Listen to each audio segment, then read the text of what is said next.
एक ऐसे जमाने की कल्पना कीजिए जहां इतिहास इमारतों या शिलालेखों में नहीं बल्कि पीढ़ी दर पीढ़ी सुनाए गए मंत्रों और भजनों में छिपा हो।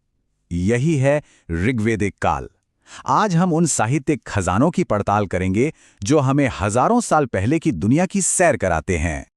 तो सबसे बड़ा सवाल यही उठता है, अगर हमारे पास खुदाई में मिले सबूत बहुत कम है, तो फिर उस समय के लोगों को, उनके समाज को, उनकी मान्यताओं को हम कैसे जान पाते हैं? ये सब पता कैसे चलता है?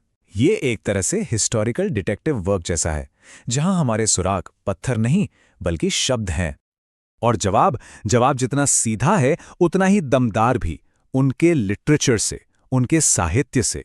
सोचिए, इस दौर का पूरा इतिहास लिखा नहीं गया था, बल्कि याद करके जुबानी तौर पर बचाया गया था, हजारों सालों तक, एक पीढ़ी से दूसरी पीढ़ी तक, गुरु से शिष्य तक।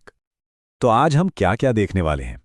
सबसे पहले तो ये समझेंगे कि इस दौर की कहानी पूरी तरह से इन ग्रंथों पर ही क्यों निर्भर करती है। फिर हम अपने मुख्य सबूत यानी ऋग्वेद को देखेंगे। उसके बाद उन दूसरे ग्रंथों पर नजर डालेंगे जो इस कहानी को और भी दिलचस्प बनाते हैं। और आखिर में एक जासूस की तरह हम इन सभी सुरागों की खूबियों और खामियों को भी समझेंगे। तो चलिए शुरू करते हैं। तो सबसे पहली बात, हम जिस दौर की बात कर रहे हैं वो है करीब 1500 से 1000 ईसा पूर्व का।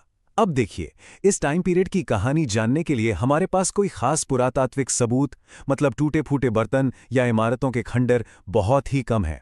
इसीलिए हमें पूरी तरह से उन ग्रंथों पर निर्भर रहना पड़ता है जो उस समय रचे गए थे। असल में ये ग्रंथ ही उस जमाने में झांकने के लिए हमारी इकलौती खिड़की हैं। चलिए, अब आते हैं हमारे सबसे अहम सुराग पर, हमारे स्टार विटनेस पर, ऋग्वेद। देखिए, इसे सिर्फ एक धार्मिक किताब समझना एक बहुत बड़ी गलती होगी। सच तो ये है कि ये उस युग का एक टाइम कैप्सूल है, एक ऐसा ऐतिहासिक दस्तावेज जो हमें सीधा उस दौर के लोगों की जिंदगियों में ले जाता है। तो आखिर ये ऋग्वेद संहिता है क्या चीज? देखिए, सिंपल भाषा में कहें तो ये वैदिक साहित्य का सबसे पुराना ग्रंथ है। इसे वैदिक संस्कृत में लिखा गया था। इसमें अलग अलग देवी देवताओं जैसे इंद्र, अग्नि, वरुण, इनकी तारीफ में लिखे गए भजन हैं। हमारी पूरी की पूरी समझ वो यहीं से शुरू होती है। और जरा इसका स्केल तो देखिए, करीब करीब 10,600 मंत्र। ये मंत्र 1028 सूक्तों यानी भजनों और 10 मंडलों यानी किताबों में बटे हुए हैं। तो मतलब ये कोई एक किताब नहीं है, ये तो ज्ञान की एक पूरी लाइब्रेरी है, जिसे अलग अलग वक्त पर कई ऋषि मुनियों के परिवारों ने मिलकर तैयार किया था। तो सवाल यह है कि इस खजाने से हमें मिलता क्या है? सच पूछे तो बहुत कुछ। इससे हमें सप्त सिंधु यानी 7 नदियों वाले इलाके के बारे में पता चलता है।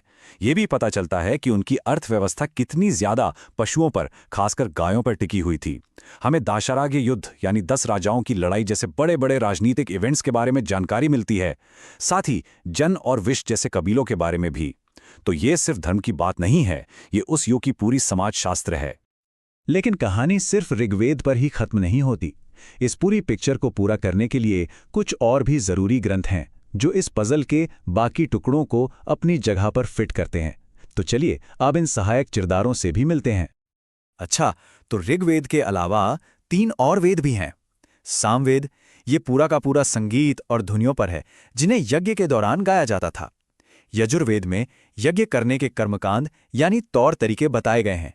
लेकिन सबसे दिलचस्प है अथर्ववेद। ये हमें सीधा आम इंसान की जिंदगी में ले जाता है, उनकी रोज की परेशानियां, उनके विश्वास और यहां तक कि जादू टोने और दवाइयों के बारे में भी बताता है। और यहीं पर हमें वैदिक सोच का विकास देखने को मिलता है। देखिए, एक तरफ है ब्राह्मण ग्रंथ। इनका पूरा फोकस यज्ञ और कर्मकांडों की जटिल डिटेल्स पर है। इससे यह भी पता चलता है कि पुरोहित वर्ग कितना महत्वपूर्ण हो गया था। और फिर दूसरी तरफ है उपनिषद। ये कर्मकांडों से भी आगे जाते हैं और आत्मा, ब्रह्म और जिंदगी के मतलब जैसे गहरे दार्शनिक सवालों को एक्सप्लोर करते हैं। ये एक बहुत बड़ा बदलाव था, बाहरी कर्मकांडों से अंदरूनी ज्ञान की तरफ। देखिए, सिर्फ ज्ञान को बना लेना ही काफी नहीं होता, उसे सदियों तक बिना किसी गलती के बचा कर रखना और सही से इस्तेमाल करना भी तो जरूरी है। और इसके लिए वैदिक संस्कृति ने कुछ बहुत ही स्मार्ट उपकरण विकसित किए, जिन्हें हम ज्ञान की सहायक शाखाएं कहते हैं। इन्हें कहते हैं 6 वेदांग, और आप इन्हें वेदों का सॉफ्टवेयर समझ सकते हैं। सोचकर देखिए, शिक्षा यानी फोनेटिक्स ये पक्का करती थी कि हर शब्द का उच्चारण एकदम परफेक्ट हो। व्याकरण ग्रामर को त्रुटिहीन रखता था। निरुक्त शब्दों के सही मतलब को समझाता था। और कल्प, छंद और ज्योतिष ये तीनों मिलकर ये पक्का करते थे कि सारे कर्मकांड सही ढंग से और सही समय पर हों। ये एक अचूक सिस्टम था, ज्ञान को बिना किसी बदलाव के एक पीढ़ी से दूसरी पीढ़ी तक पहुंचाने का। और ये ज्ञान सिर्फ आध्यात्मिक यानी स्पिरिचुअली नहीं था, ये बहुत प्रैक्टिकल भी था।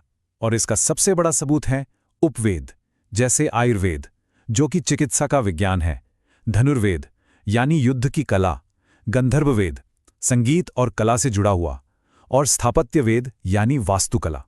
ये दिखाता है कि उस दौर में ज्ञान को जिंदगी के हर पहलू में कैसे इस्तेमाल किया जाता था। चलिए, अब एक अच्छे जासूस की तरह हमें अपने सबूतों को थोड़ा आलोचनात्मक नज़र से भी देखना होगा, क्योंकि ये साहित्यिक स्रोत जितने कीमती हैं, इनकी अपनी कुछ सीमाएं भी हैं जिन्हें हम नज़रअंदाज नहीं कर सकते। तो क्या चुनौतियां हैं? सबसे पहली बात, ये ग्रंथ एक खास धार्मिक नजरिए से लिखे गए हैं। ये हमें आम लोगों, खासकर औरतों की जिंदगी के बारे में बहुत ज्यादा नहीं बताते। फिर इनकी भाषा अक्सर प्रतीकात्मक होती है, जिसका सीधा मतलब निकालना मुश्किल हो सकता है। और सबसे बड़ी प्रॉब्लम, इनसे किसी भी घटना की सटीक तारीख पता लगाना लगभग नामुमकिन है। तो यही वो पहेलियां हैं जिनसे इतिहासकारों को जूझना पड़ता है। लेकिन इन सब चुनौतियों के बावजूद इन ग्रंथों की अहमियत कम नहीं हो जाती। जैसा कि ये उद्धरण कहता है, ये सारे ग्रंथ मिलकर हमें प्राचीन भारत की एक व्यापक तस्वीर देते हैं। ये हमें सिर्फ तथ्य नहीं बताते, बल्कि उस दौर की सोच, उसकी आत्मा तक पहुंचने का एक बहुत ही दुर्लभ मौका देते हैं।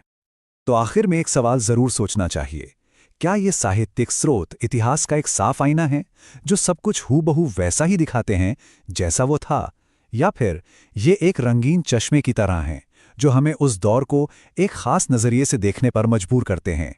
शायद ऋग्वैदिक काल का अध्ययन हमें यही सिखाता है कि इतिहास सिर्फ ये जानना नहीं है कि क्या हुआ था, बल्कि ये समझना भी है कि उसे दर्ज कैसे किया गया था।